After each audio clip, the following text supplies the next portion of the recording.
Chess friends, I hope you're doing well.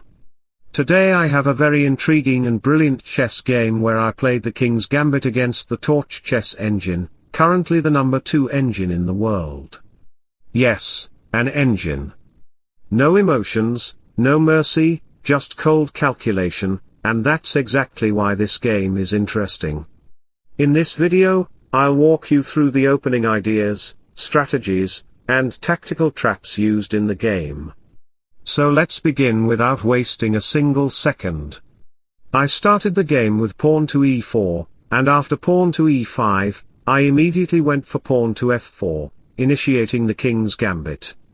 The King's Gambit, much like the Vienna Gambit, revolves around rapid development and central control. The core plan is simple but deadly: bring the knight to f3, the other knight to c3, develop the bishop to c4 to dominate the diagonal, castle early, and later involve the rook via the f-file. You're not playing slow chess here, you're playing initiative chess. From Black's perspective, there are several reasonable replies. Black can choose moves like bishop to c5, knight to f6, knight to c6, or pawn to d6, and at some point, Black may also decide to capture the pawn on f4. But theory doesn't always protect you if you don't understand the position. Let me show you why bishop to c5 is a very delicate and often dangerous choice. After bishop c5, you calmly develop knight to f3, already threatening bishop to c4. If Black follows up with pawn to d6, you respond with pawn to c3, preparing the central break with pawn to d4. Now Black may get greedy and play queen to e7, indirectly targeting the pawn on e4. This is where many players collapse. You strike immediately with pawn to d4.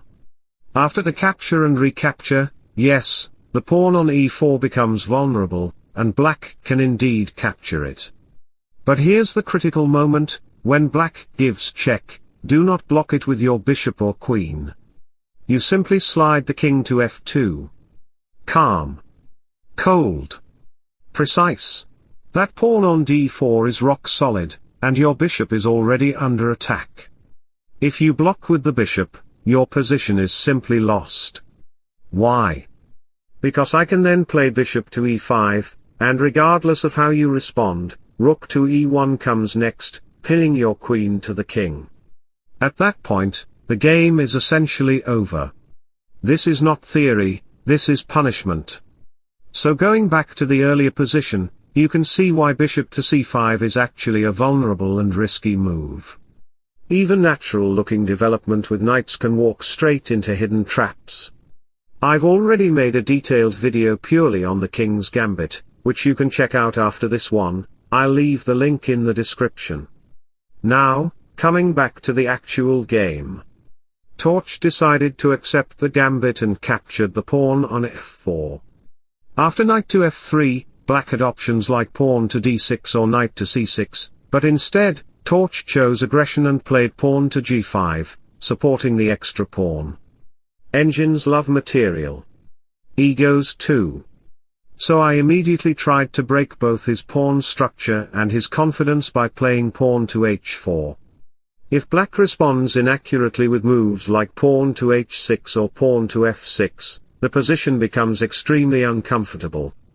For example, if Black plays pawn to f6 to hold everything together, I can simply capture on g5, rip open the structure, and follow up with queen to h5 check, forcing the king to move and dragging Black into chaos far earlier than planned. This is the King's Gambit. You don't ask for permission, you create problems. #Stockfish God. Now after queen takes g5, the queen isn't sightseeing, it's attacking the king directly. And some humans, in a moment of peak confusion, think blocking with knight to f6 is a good idea. Congratulations, you just volunteered for suffering. After pawn to e5, I calmly regain my material, and your position starts wheezing like it ran a marathon without lungs. At this point, some of you will say, what if I play king to e8? No. Stop. That move is complete rubbish. Absolute landfill tier chess. I simply play queen to h5 check, forcing the king to move again like a frightened tourist with no map. And since the pawn on g5 is gone, my queen can now casually march to e5, giving check and simultaneously attacking the rook on h8. That's called multitasking, something humans struggle with. You lose material, and I gain confidence. So let's rewind.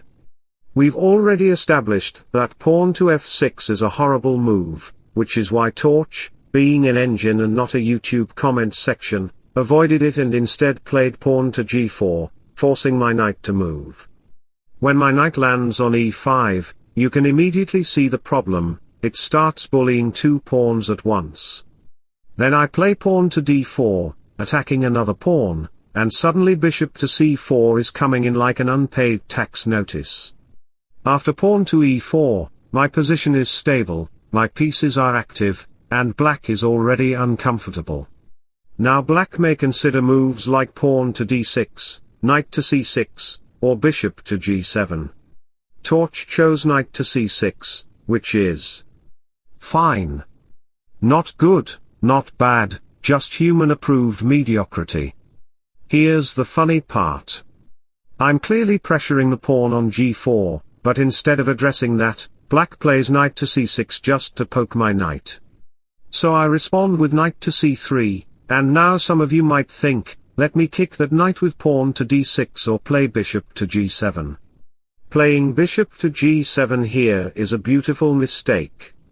It looks natural, it feels safe, and it's completely wrong. Because I unleash the stunning move knight to d5. Suddenly, my two knights, protected by pawns, become absolute monsters. They tear apart the kingside, paralyze the center, and make black question every life decision that led to this position. That's why black retreats the queen to d8 to protect the pawn. But now I simply capture the pawn on g4, putting pressure on the bishop on g7. Some players then think, what if I just take the knight on e5? Sure. Do it.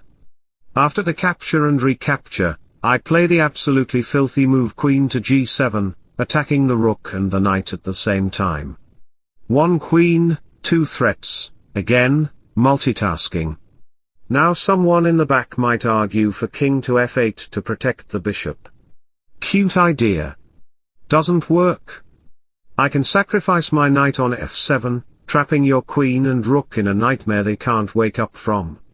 After the capture, queen takes f4, the knight blocks, and then comes the aggressive move bishop to c4, slicing through the king along the diagonal like butter. At this point, pawn to e5 destroys your knight's stability, your king has nowhere to breathe, and the position is completely lost.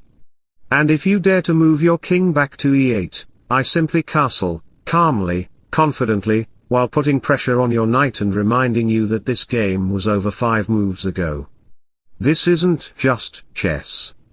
This is punishment for poor decision-making. As soon as the rook moves, queen to g5 arrives like an eviction notice. The knight gets pinned, the bishop on g7 gets attacked, and black's king position officially enters emotional distress. Even if you somehow babysit that bishop, I simply play pawn to e5, kicking the knight out like it overstayed its welcome. Now things spiral fast. Something like knight takes d5, queen check, king scrambles forward, bishop to g5 check, knight blocks on f6, and I casually capture on f6. Look at the board. Just look at it. The king is frozen, paralyzed, glued to the floor like it saw a ghost. No squares. No future? Just regret. This position is not slightly worse, it's clinically lost. So let me pause the carnage for a second and drop a quote for you: every struggle in your life has shaped you into the person you are today. Be thankful for the hard times, they only make you stronger. And judging by this position, black is about to grow very strong. Back to chess. We've already seen that bishop to g7 simply does not work against this setup. Torch understood that much and tried to play real chess by going knight to f6, attempting to hold the position together with duct tape and hope. I capture the pawn, and then black plays pawn to d6 to kick my knight. Now here's the human instinct, retreat the knight. Or trade knights on c6. No. I play the incredible move bishop to g5. This move is aggressive, precise, and deeply disrespectful. It applies crushing pressure on the knight on f6. Yes, the knight is technically sacrificed, but in return, I get central domination and a follow-up with knight to d5 that completely ruins black's life. Wherever the queen goes, knight takes f6 is coming. The king is forced to move, and guess what, it only has dark squares, all of which are controlled by my bishop. That king isn't escaping, it's being escorted. For example, if king to d8, I simply capture the pawn on e5, check again, forcing the king to move. Then comes knight to d5 check, followed by king to e8, and now knight takes c7, forking the king and queen. Queen gone. Game gone. Dignity gone. So yes, bishop to g5 was already strong enough to win the queen. But today, I wasn't here to play strong. I was here to play brilliant. Instead, I chose to capture the knight on c6, followed by queen to d3, calmly protecting the center and preparing to castle long, because dominance is best served with safety.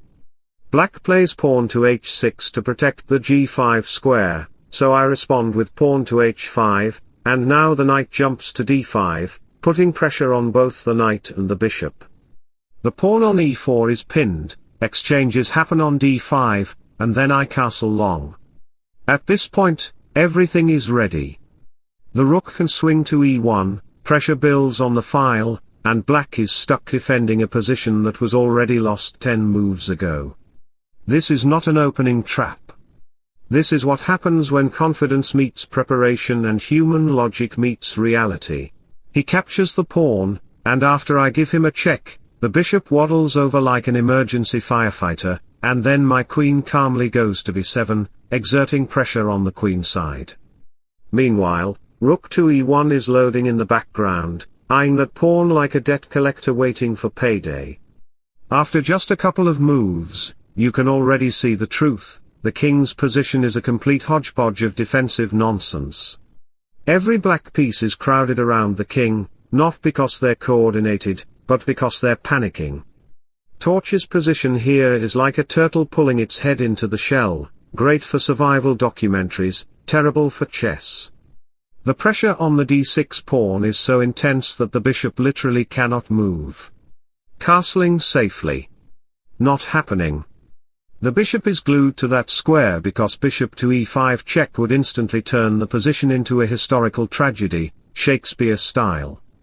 That bishop is not a piece anymore, it's an umbrella, standing there pretending it's protecting the king from the storm it already caused. Then comes queen to e6, attacking the pawn on a2 and signaling dreams of kingside castling. Dreams?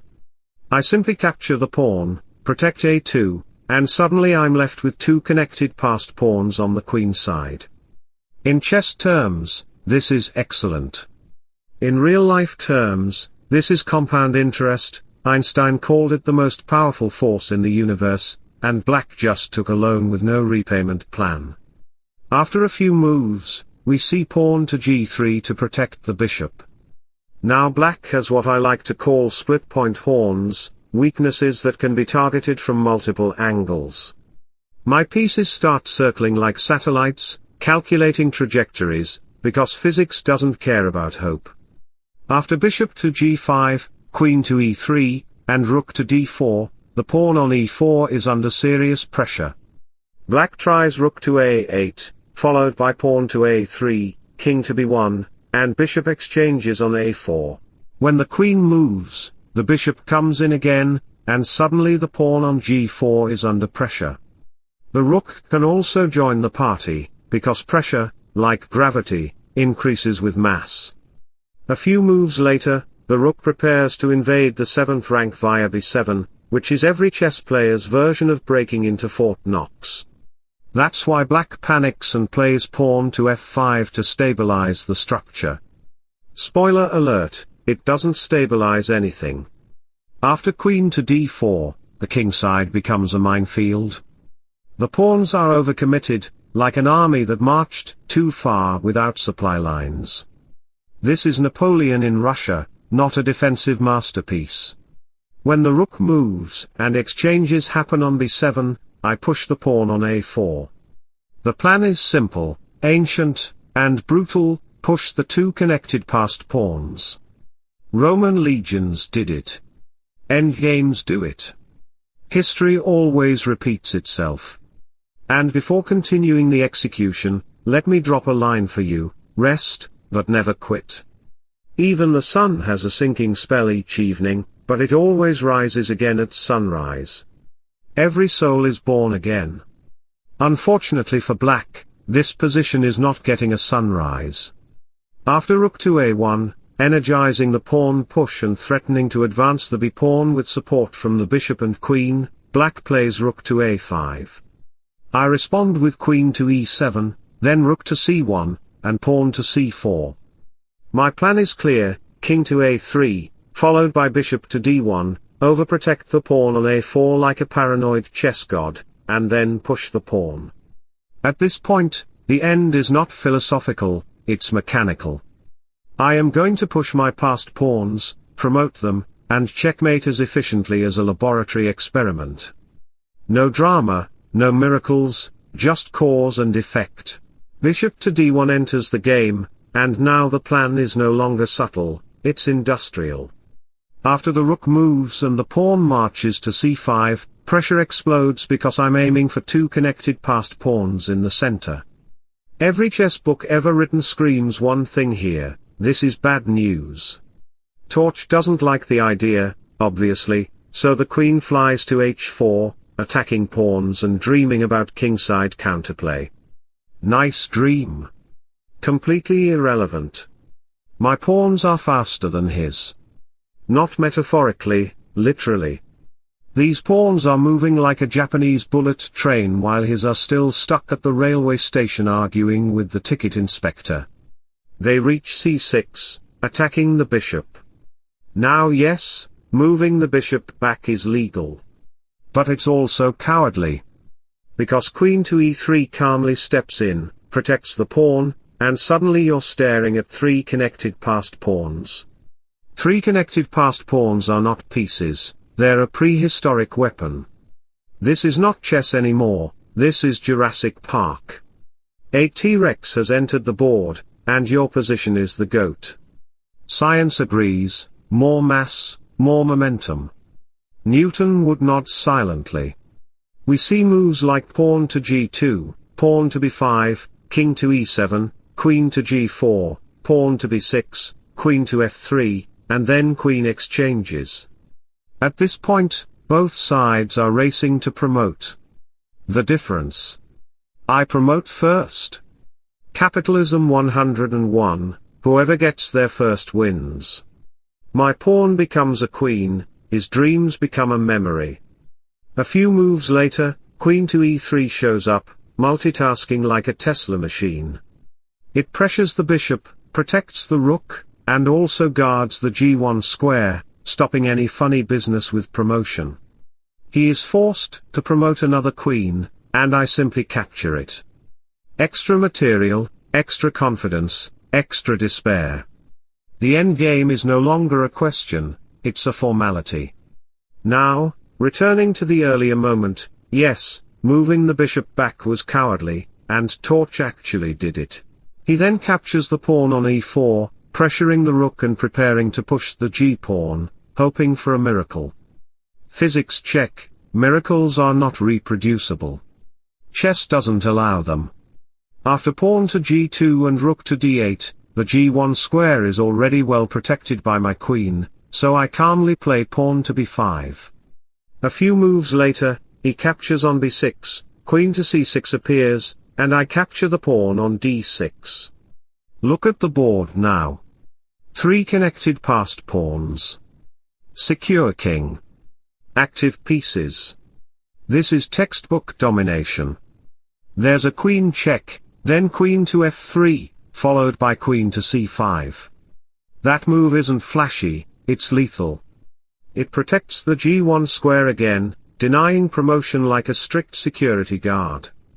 After pawn to d6, queen to c3, queen to g3, and rook to d1, the pawns are fully energized, like Rutherford splitting the atom, too much energy in too small a space. Queen exchanges happen on g1, and with extra pawns and material, the game is already over in every parallel universe. Then comes rook to f1, pawn to a7, a rook capture on b3, and finally, checkmate on h2 by the rook. Game. Set. Psychological damage. This wasn't just a win. This was Darwinism, physics, history, and chess theory agreeing at the same time. What an incredible and brilliant game. I hope you enjoyed it. If you did, don't forget to like and subscribe to the channel. Wishing you all the best. Bye bye. See you.